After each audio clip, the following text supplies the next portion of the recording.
Hi, well, we're in week 3, and so I wanted to just give you an introduction so you can get the week started off correctly.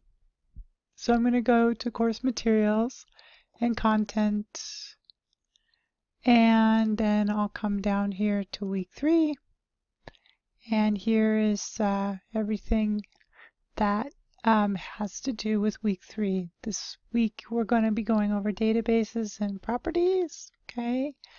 And what I want you to get out of this week is about making data meaningful. And that's why we have databases, is to make data meaningful. Data types and properties. And just to give you an introduction, here are to get the database or the data types, you can click on the down arrow here and you get a list. And then once you have a data type selected, then a box down below will appear with a list of properties and then the property settings. Okay. So if we come down here a little bit further, this is just a warning about an assignment that you'll need to do throughout the semester. It's for data collection. You can read the assignment, and if you have any questions, don't forget, you can go and post a question in questions and announcements on the discussion board. Okay, and then we come down here,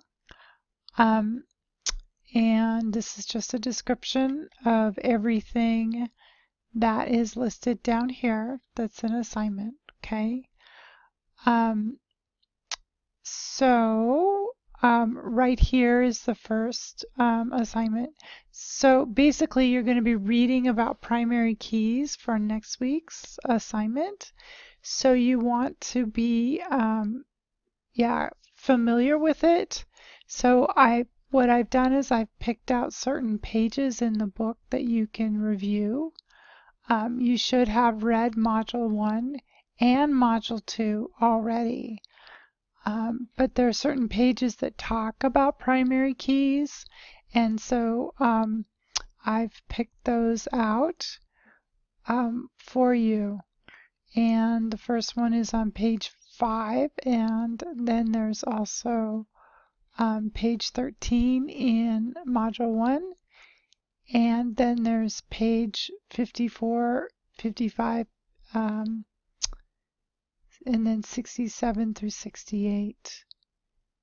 And then if you come down a little bit for primary keys in the appendix also, you can read about it, and it gives you some good information there.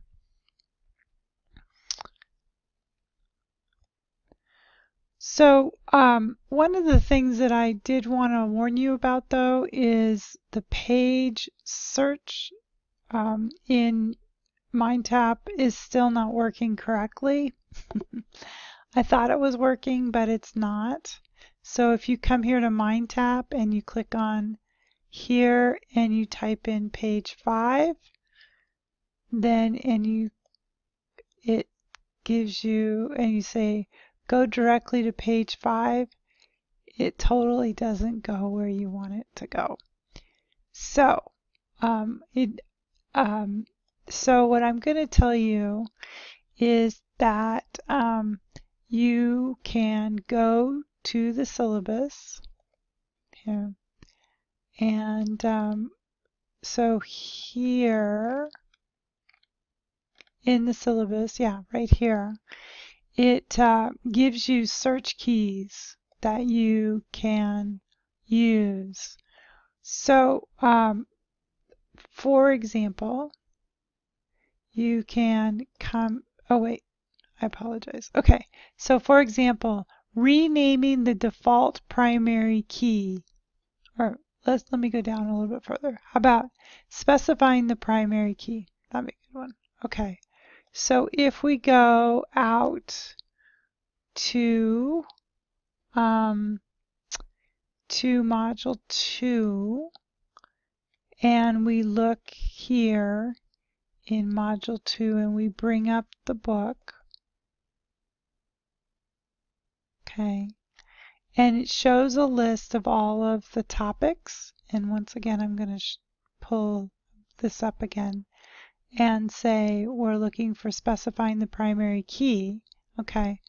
So we're going to come here and we're going to look for specifying the primary key, which is right here. And so you can click on it and find that topic to read. So I just wanted to make you aware that that's an irritation, but I don't have control over it. So, there's, and another thing that I just noticed, I apologize for this, but there's page 5 and page 13, and that's in Module 1, not Module 2, even though the syllabus says that. So primary key, the search keys would be renaming the default primary key, that would be page 5, and changing the data type of the default primary key field would be page 13. And then from there, guidelines for designing databases would be 54 through 55, and specifying the primary key would be 67, and plus understanding the importance of the primary key is also 67 and 68. Okay, so anyway, I just wanted to make you aware of that. And so right here, once again, this is in the appendix. So, all right. So anyway, this right here is an assignment, Essay 8, and then this is Essay 9. And both of these are in the quiz feature in D2L. Now, people are, last semester were worried about the fact that you know, it was a quiz, but it's not a quiz. It's an assignment that's in the quiz feature. And so what I mean by that is that you can post all the questions you want in D2L in the discussion board, questions and announcements. And you can be as open and honest about it. You don't have to be sneaky. It's all fine. The reason why I use the quiz feature is just because it's easier for grading. That's all. And finally, weekly update 3. I want to integrate the concepts of growth mindset. So there'll be a video in there for you to watch. So anyway, that is the coming week. Once again, make sure that you actually do post any questions you may have up here, going to activities and discussions, and coming down here, right here, and posting any questions you may have. Now, one of the things that I did want to point out is that right here there is a posting, an announcement I had about the .laccdb monster, and so I encourage you to read it. Basically what it's talking about is that when an Access database is open, it creates a lock file so that you can't delete it or anything like that. And so while the lock file is there and you've got your database open, then you wouldn't be able to do anything to it. But when Access closes, usually it'll get rid of the lock file, but it doesn't always. And you want to watch for that, because if you submit the .laccdb file, which is the lock file, I can't grade it. And I have there is one student who did do that.